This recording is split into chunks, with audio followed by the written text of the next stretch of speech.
dia, boa tarde, boa noite, gente. Meu nome é Marisabel e hoje a gente vai fazer a segunda parte da aula de Geopolítica, onde eu vou tratar um pouco sobre alguns dos maiores conflitos do cenário mundial e também sobre algumas organizações internacionais que visam minimizar esses conflitos e os seus impactos na comunidade internacional. Bom, vamos começar. Bom, segundo a ONU, existem atualmente 30 regiões do mundo com a presença de conflitos armados. A maior parte desses conflitos ela envolve disputas por território e inclui algumas outras motivações que estão aliadas, né, à questão territorial, à questão política e à questão econômica. Essas motivações elas podem ser étnicas, religiosas, elas podem envolver também o controle de alguns recursos naturais, principalmente em regiões com escassez, por exemplo, de água ou com muita abundância, por exemplo, de petróleo. Então, são fatores a serem analisados, né? Para além desses conflitos em andamento, a gente ainda tem as zonas de tensão. Essas zonas de tensão geopolítica, elas são fundamentais, porque elas são locais que no momento elas têm uma influência regional e que esse conflito ele pode ser observado em escala regional e ele tem uma iminência de acontecer e, no entanto, se ele acontece, ele vai se tornar um problema para a comunidade internacional. A gente tem como exemplo as tensões no Irã, que eu já citei na última aula, que o Irã ele é um país de extrema importância no contexto internacional, ele é muito importante para as relações e as dinâmicas geopolíticas do mundo árabe, e também ele é muito importante na questão econômica mundial, porque é o Irã que controla o Estreito de Hormuz, por onde escoa 1/3 do petróleo mundial. Então, assim, é um país de extrema importância que, se vier a acontecer um conflito armado ali, a gente pode perceber que vai ter um impacto em escala global, né? A gente tem também o caso da Coreia do Norte, que eu vou tratar daqui a pouco, e a gente tem também os movimentos separatistas. Eu acho importante dizer que esses movimentos separatistas e o crescimento desses movimentos coloca em xeque a realidade do Estado Nacional. Qual que é a validez desse Estado Nacional se ele é tão frágil e tênue que a presença de nações diferentes não consegue ser sustentada dentro de um Estado só. Então, também vou tratar desses casos, mas acho importante falar que é fundamental que vocês olhem o material que eu postei, onde eu vou estar discorrendo um pouquinho mais sobre alguns dos principais conflitos, né?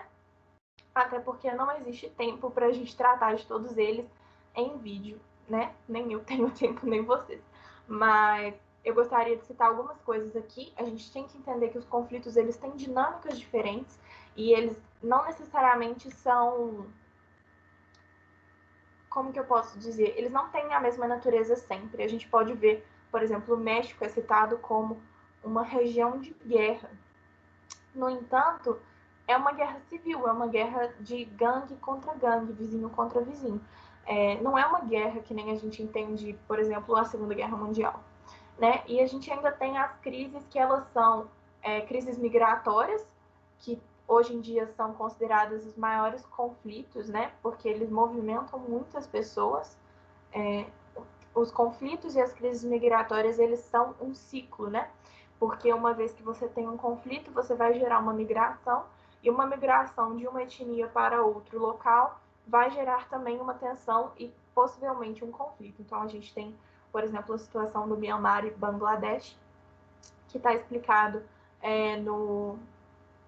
no PowerPoint, que é exatamente isso, né? É uma crise migratória. E a gente tem ainda as crises humanitárias, que elas acontecem, seja por escassez de recursos, seja por advinda, né, de um conflito pré-existente, mas que elas também estão sendo muito atentadas, né, pelas organizações internacionais, porque elas são um problema crescente no mundo. E a gente tem que entender que o mundo atual ele está em guerra, mas é um formato novo de guerra que a gente não tinha percebido antes. É uma guerra mundial, porque você pode observar nesse mapa que existem diversas regiões do mundo que estão em guerra. No entanto, não é percebido como uma guerra mundial, porque são conflitos tão próprios e tão regionais que a gente não entende o impacto que eles estão tendo no mundo. Bom, vamos começar a falar um pouquinho sobre a Coreia do Norte. Ela é uma zona de tensão, principalmente por causa da tensão nuclear, né? A Coreia do Norte ela assina o Tratado de Não Proliferação de Armas Nucleares, que a gente chama de TNP, em 1985. No entanto, em 1993, quando a Agência de Energia Atômica exige uma visita emergencial ao seu programa nuclear, e ela recusa, porque a Coreia do Norte não entendia aquilo como ok, eles entendiam aquilo como uma violação da sua soberania, já começa a existir uma vontade da Coreia do Norte de sair desse tratado. Esse tratado, ele garante que os países que não haviam armas nucleares ainda, quais países que tinham armas nucleares quando o TNP foi feito? O TNP foi feito em 1978. 68, quer dizer. Quem possuía armas nucleares eram Estados Unidos, União Soviética, França, Inglaterra e China. República Popular da China, né? Bom, é interessante da gente entender que a Coreia do Norte, ela assina esse tratado, mas depois ela entende que ela não quer, ela não concorda com aquilo que o tratado prevê, porque o tratado prevê que essas 5 nações sejam as únicas que têm esse controle bélico nuclear e que eles têm que, né, ir se desfazendo desse armamento nuclear, já que é uma coisa muito perigosa para o mundo, mas que os outros países não podem desenvolver. Bom, em 2002, a Coreia do Norte foi incluída no Eixo do Mal, que é uma lista, né, de países, segundo o governo estadunidense, que configuravam uma ameaça no contexto internacional. E nisso, em 2003, a Coreia do Norte decide oficialmente se retirar do TNP, uma decisão que gerou controvérsias, né? Porque gerou uma suspeita de um possível descumprimento das determinações do artigo X. O que é o artigo X do TNP? Ele é um artigo que permite que os estados se retirem do tratado mediante um aviso prévio de 90 dias e a apresentação de uma justificativa. Ele funciona como se fosse uma validação para dizer, beleza, você vai sair do TNP, mas mesmo assim você ainda não vai, você não está saindo dele porque você quer produzir armas, você está saindo dele porque você não concordou com alguma coisa, mas, por favor, não comece a produzir armas. Mas as pessoas acreditavam que a Coreia do Norte estava, sim, desenvolvendo um programa armamentício nuclear, né? E, bom, em 2006, ela já estava fora do TNP e ela decidiu realizar o seu primeiro teste de mísseis nucleares e, desde então, ela foi envolvida em diversos acordos no qual ela prometia se desarmar em troca de ajuda externa. Já que quando ela quebra esse acordo de não produzir armas, ela começa a ser sancionada economicamente, que são algumas punições que tentam enforcar, né, a economia de um país para que ele se torne tão dependente que ele não possa mais continuar com as políticas que ele estava tendo. Que nem as sanções que foram impostas a Cuba quando a União Soviética implantou alguns mísseis lá, né? Beleza. Bom, esses acordos que estavam tentando ser feitos para, né, minimizar essa situação de tensão na Coreia do Norte, eles visavam tanto uma regularização de relações diplomáticas, quanto também o fornecimento de alimentos e combustíveis. Bom, os tratados eles foram seguidamente descumpridos pela Coreia do Norte e suspensos após novos testes serem realizados. A gente, inclusive, tem aqui nessa tela alguns do histórico de testes que a gente conhece da Coreia do Norte de 2006 até 2016. Bom, quando o Trump foi eleito nos Estados Unidos, essa tensão ela pareceu crescer bastante, porque a gente viu que a presença estadunidense agora ela demonstrava uma ameaça para a Coreia do Norte, porque o Trump já vinha sendo hostil, né, hostilizando principalmente por meio de plataformas da internet, a relação dos Estados Unidos com a Coreia do Norte, e a gente tinha visto uma retaliação também da Coreia do Norte, tudo bem que isso ficou num campo virtual, mas que demonstrava uma possível escalada dessa tensão para um conflito efetivo. No entanto, a gente pode entender isso da mesma forma que a gente entende a Guerra Fria. Ninguém queria atirar primeiro, porque a gente percebe que existem armas nucleares lá. Então, a gente sabe que um conflito com armas nucleares ele vai acabar, né, de uma forma trágica e possivelmente danosa para o mundo inteiro. Bom, o Trump e o Kim Jong-un eles se encontraram pessoalmente em Singapura em 12 de junho de 2018, na primeira cúpula entre os líderes desses dois países. Isso nunca tinha acontecido antes, mas as negociações sobre o programa nuclear da Coreia do Norte estagnaram desde o fracasso de uma segunda reunião que o Trump e o Kim Jong-un haviam marcado e realizado. No entanto, essa era focada em concessões que a Coreia deveria fazer, e ela, em troca da redução das sanções econômicas. No entanto, houve um impasse. Alguns analistas dizem que esse impasse nas negociações levou a Coreia do Norte a direcionar as suas frustrações para Seul, né, para a Coreia do Sul, e não para Washington.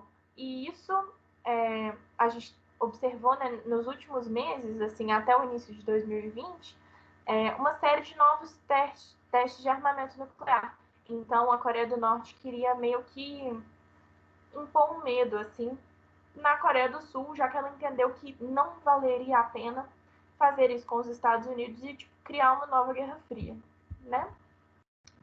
Beleza, agora a gente vai tratar um pouco sobre as tensões no Oriente Médio, que seria muito difícil eu explicar cada uma delas aqui, e também seria muito custoso, porque a gente não tem esse tempo. Então, eu vou focar em contextualizar o porquê de existirem tantas tensões no Oriente Médio.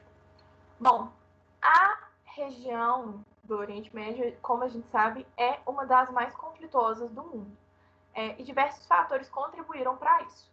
Dentre eles, a própria história do Oriente Médio, porque, como eu disse no vídeo de regionalização, a gente tem que entender que ali era um ponto central, né, por estar entre Europa, África e Ásia, era um ponto central de encontro de diversos povos. Isso gera uma coisa positiva, sim, uma criação de diversas religiões, diversas filosofias, mas também gera um conflito de interesses, né? Bom, a gente também tem no Oriente Médio a origem dos conflitos entre árabes e palestinos e israelenses. Eu falei errado. Eu quis dizer os conflitos entre os árabes e os israelenses e entre os palestinos e os israelenses, porque a gente tem que entender como duas coisas diferentes. E eu vou tratar disso um pouquinho mais para frente.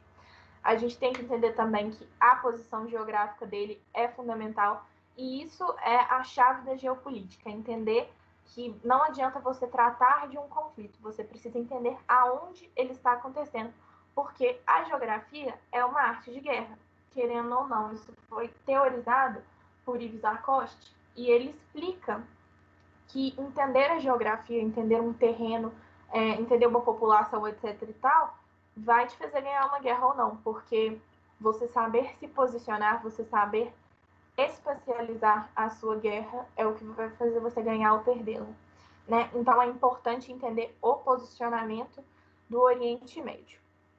Também a gente tem as suas condições naturais, porque a maior parte dos países ali é localizada numa região, né, mais desértica, ou seja, é dependente da água dos países vizinhos.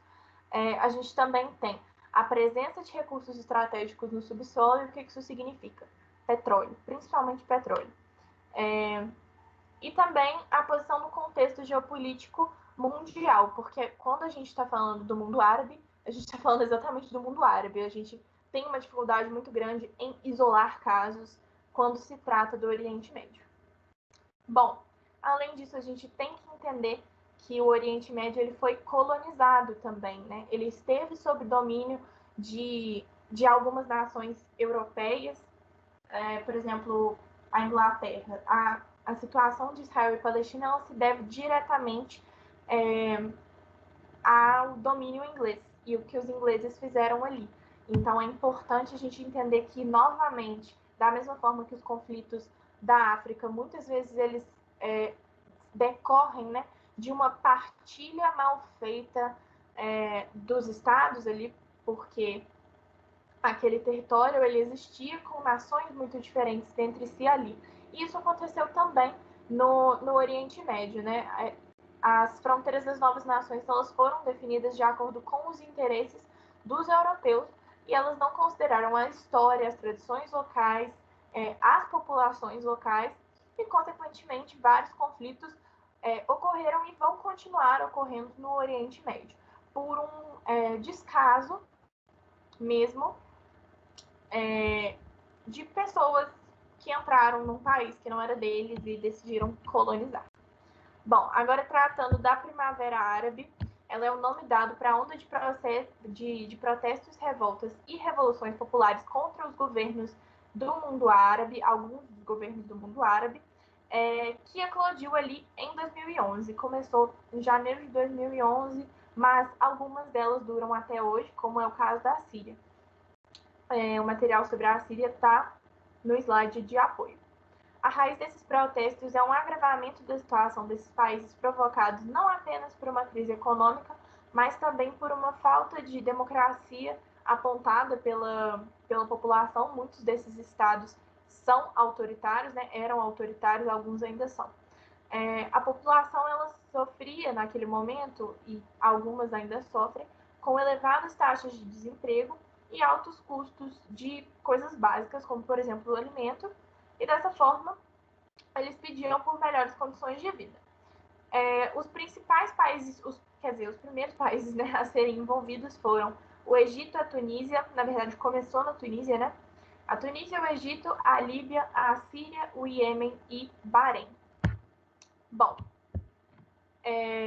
algumas ditaduras foram derrubadas, né? Os protestos e as revoltas provocaram a queda de 4 governantes na região. Os ditadores da Tunísia e do Egito, que são Hosni Ben Ali e Hosni Mubarak, eles deixaram o poder depois de alguma resistência, né? Mas eles não chegaram a ter uma repressão tão forte, porque eles entenderam a força desse movimento, né? Bom, eles deixaram o poder depois de pouca resistência. Mas a gente teve a situação do governante da Líbia, o Muammar al-Gaddafi, que também é chamado de Gaddafi, né? Depende da língua. Bom, ele foi morto por uma rebelião interna com a ação militar decisiva da OTAN, ou seja, houve uma interferência externa para a derrubada desse governo.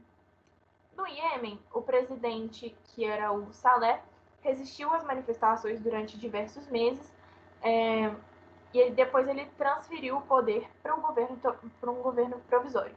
E no Bahrein, as manifestações elas visavam, na verdade, instituir um outro sistema de governo, que era um sistema parlamentarista, derrubando uma monarquia constitucional da dinastia Al-Khalifa, mas eles não obtiveram sucesso. Inclusive, o Al-Khalifa ainda governa o Bahrein até hoje. E a Síria é um dos únicos países que segue em guerra, tentando derrubar o governo do ditador Bashar al-Assad. Novamente, olhem o material de apoio, porque o caso da Síria é extremamente importante para entender conflitos no Oriente Médio e dinâmicas especiais e de nação também, que eu vou falar um pouquinho sobre os curdos nesse material escrito. Bom, agora sobre a transição para novas democracias. A Tunísia e o Egito realizaram eleições ainda em 2011, que foram vencidas por partidos islâmicos moderados. A Tunísia ela foi apontada como o melhor país, o país com as melhores chances de adotar com sucesso um regime democrático. No entanto, no Egito, os militares eles comandaram um processo muito conturbado de transição e o governo atual do Egito é uma república presidencial que, no entanto, ainda é descrita como autoritária pela população. E o que a Primavera Árabe influenciou na geopolítica árabe? Bom, os Estados Unidos eram aliados de diversas dessas ditaduras árabes, buscando garantir os interesses geopolíticos e econômicos numa das regiões, né, que abriga as maiores reservas de petróleo do planeta. No entanto, a Primavera Árabe ela pôs em xeque a política externa dos Estados Unidos para a região. E com a Primavera Árabe, a Liga Árabe assumiu um papel de destaque na mediação de crises e de conflitos no Oriente Médio. Principalmente, a gente pode citar a ação do Irã e da Arábia Saudita como até forças, né, díspares e às vezes um pouco conflitantes, com interesses um pouco conflitantes, mas que têm atuado cada vez mais na resolução de conflitos na área do Oriente Médio. Bom, agora tratando um pouquinho de Israel e Palestina, eu vou brevemente falar sobre isso. Na verdade, eu coloquei um vídeo para vocês assistirem no PDF dessa aula, porque é um conflito muito extenso, mas eu só queria colocar esse mapa aqui para ver se vocês entendem que, na verdade, os conflitos nessa área, eles são extremamente perigosos, porque eles minam a identidade palestina e eles colocam em xeque a vida da cultura palestina, porque, se você for percebendo, em 2011, quando comparado com 1946, a população palestina já quase sumiu. E constantemente a gente observa ações do exército de Israel contra civis palestinos. Então, assim, é uma situação que precisa ser averiguada e precisa ser olhada com muito tato pelas organizações internacionais, e ela não existe uma atenção tão grande das organizações internacionais à questão palestina, já que a presença do Estado de Israel é fundamental para que haja uma hegemonia ocidental no Oriente Médio, porque Israel é um aliado, absurdamente aliado, dos Estados Unidos, da Inglaterra e etc. Então é importante entender a história dessa região e entender o porquê que as Organizações Unidas não fazem nada, né? Elas não fazem nada de significativo porque elas desejam que haja o Estado de Israel e que haja um controle, uma região que seja mais aliada e controlada pelos seus interesses próprios. Bom, agora eu vou falar um pouquinho das organizações internacionais só para terminar o vídeo.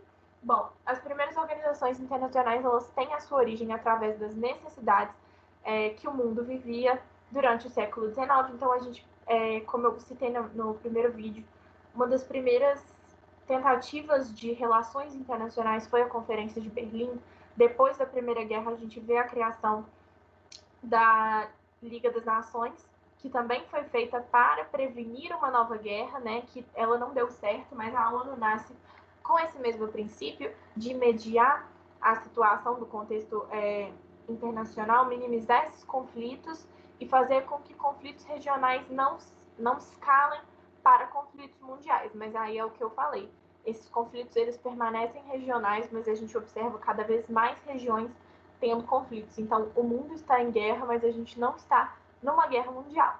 Bom, elas são conhecidas também como organizações intergovernamentais e elas são instituições criadas por países soberanos que entram em acordo e são regidas por meio de tratados que buscam, através da cooperação, a melhoria das condições econômicas, políticas e sociais dos países associados. A gente não possui organizações internacionais do mundo todo só, a gente também possui organizações internacionais regionais, como é o caso, por exemplo, da OEA ou da própria Liga Árabe, né? E algumas que atuam também como bloco econômico, que é, por exemplo, a União Europeia, que eu expliquei um pouco mais sobre ela na aula de regionalização.